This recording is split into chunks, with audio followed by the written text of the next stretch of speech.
السلام عليكم ورحمة الله وبركاته. ازيكم يا بنات؟ عاملين ايه؟ يا رب تكونوا بألف خير. وحشتوني جدا من الفيديو اللي فات. النهاردة فيديو حلو قوي هيعجبكم ان شاء الله. فيديو عن ازاي ان انا اخلي مصروف الشهر يكفي لحد اخر، من اول يوم لحد اخر يوم. في ناس بتيجي تقول لي، جيراني بقى وحبايبي وصحابي وكده، يجوا يقولوا لي مثلا يا داليا، احنا الفلوس بتاعت الشهر او المصروف بتاعنا ما بيكفيش معانا. ليه ما بيكفيش معاكم؟ عشان انتوا بتهدروا، علشان انتوا بتجيبوا حاجات ملهاش لازمة فوق مصروفكم. فطبيعي ان هو يخلص معاكم 10 في الشهر، 15 في الشهر. طب وبقية الشهر هتكملوه ازاي؟ هتستلفوا الشهر اللي بعده، هتبقوا برضو مديونين، وهيبقى عليكم اقساط، وهيبقى عليكم دين، وهيبقى عليكم ضغط كبير جدا جدا. طب ليه نحط نفسنا في الموقف ده؟ ليه؟ يعني كل واحد فينا هيمشي على قده. انا معايا مثلا 2000 جنيه، همشي على قد ال2000 جنيه. انا معايا 5000 جنيه، همشي على قد ال5000 جنيه. معايا 10، معايا 20، معايا 100، همشي على قدهم. تمام. ازاي ما هقدرش؟ هقولك على شوية نصايح كده وحاجات، يا ريت ما تقعيش فيها وتعملي بيها علشان الشهر يكمل معاكي، وتحوشي منه زي ما احنا قلنا ال10% اللي احنا هنحوشها من مصروف الشهر. احنا اتفقنا ال10%. لو 2000 جنيه تشيلي منهم 200 جنيه، دول التحويش بتوع الشهر. هنحوشهم عشان نجيب بيهم مثلا حاجة دهب، تجيبي حاجة نفسك فيها، اللي انت عايزاه، يعني اللي انت عايزاه هتجيبيه. تمام. ده اول حاجة. وطبعا اول حاجة قبل التحويش طبعا الصدقة. تمام. احنا دلوقتي الفيديو بتاعنا النهاردة بيتكلم عن ازاي ان انا اوفر الفلوس لحد اخر الشهر. زي ما باخد المصروف دلوقتي، النهاردة مثلا 3، بخليه معايا لحد يوم 30، لحد 31، لحد اخر الشهر يعني. تمام. تمام يا بنات، يعني زي ما اتفقنا، هنحاول على قد ما نقدر ما نهدرش من مصروف البيت، ما نجيبش حاجات زيادة عشان ما نتزنقش، عشان ما نستلفش من حد. لو استلفنا الشهر ده هيأثر علينا في الشهر اللي بعده. لو عليكي اقساط حاولي تخلصيها، لو عليكي جمعيات حاولي برضو تخلصيها، لان طول ما انت عليكي التزامات تانية مش هتعرفي تحوشي. ده اهم حاجة. تمام. خلصي جمعياتك وخلصي اقساطك وخلصي كل حاجة، وبعد كده يعني عشان تعرفي تعملي قرش زي ما بنقول يعني. ايه اللي بيهدر بقى المصروف والمفروض نخلي بالنا منه علشان ما نكرروش مثلا الشهر اللي بعده؟ اهم حاجة في الميزانية او في مصروفك الورقة والقلم. زي ما قلت لك قبل كده، الورقة والقلم اهم حاجة في حاجات الشهر او في مصروفنا يعني. تمام.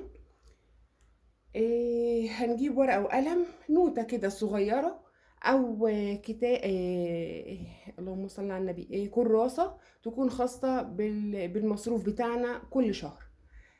أوعدك لو عملتي الكراسة ديت أو النوتة ديت ومشيتي بالورقة والقلم، عمرك ما هتيجي لآخر الشهر وانت ما معكيش فلوس. بالعكس، يعني انت هتيجي لآخر الشهر هتلاقي معاكي فلوس متوفرة طول ما انت ماشي بالورقة والقلم. ليه؟ لأن احنا بنتعلم من الورقة والقلم دول ايه؟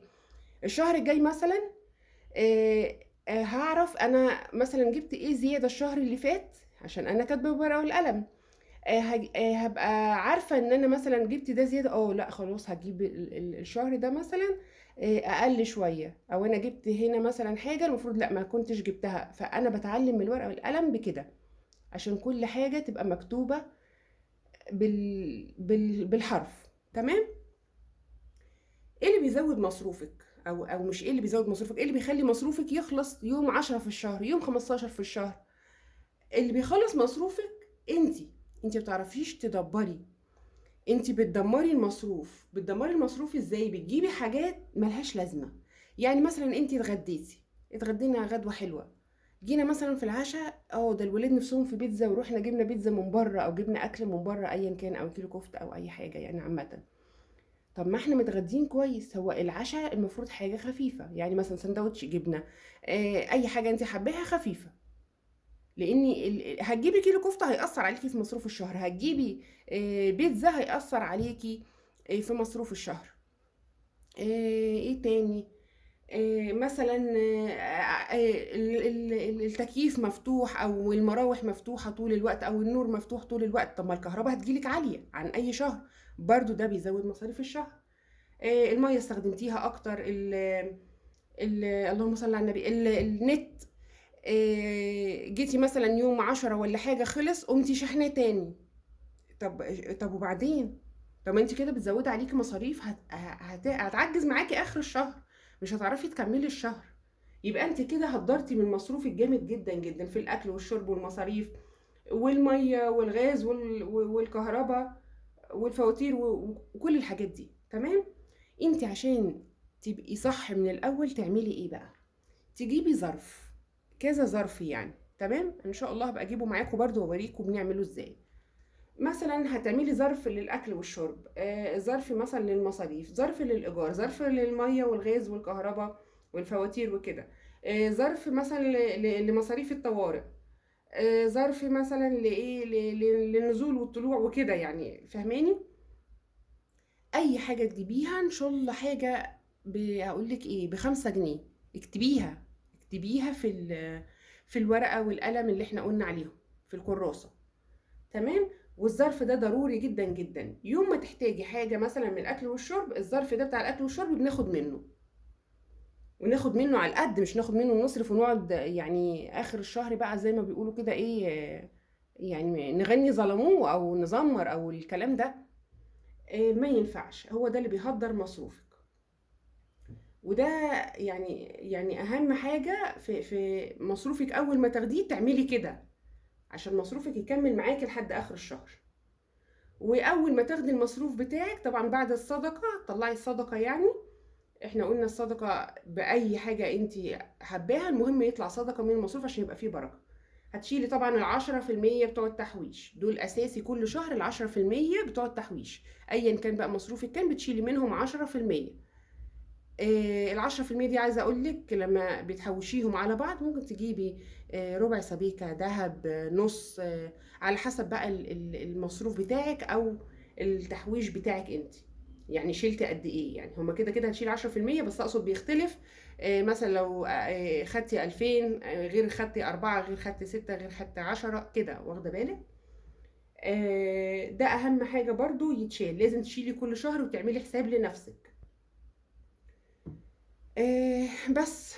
وبعد كده لو مثلا نازله بقى رايحه مشوار مش عارف ايه، اللي بيهدر الفلوس برضو لو اوبر لو تاكسي مخصوص لو حاجه مخصوص، لا المواصلات موجوده، وده بيوصل وده بيوصل.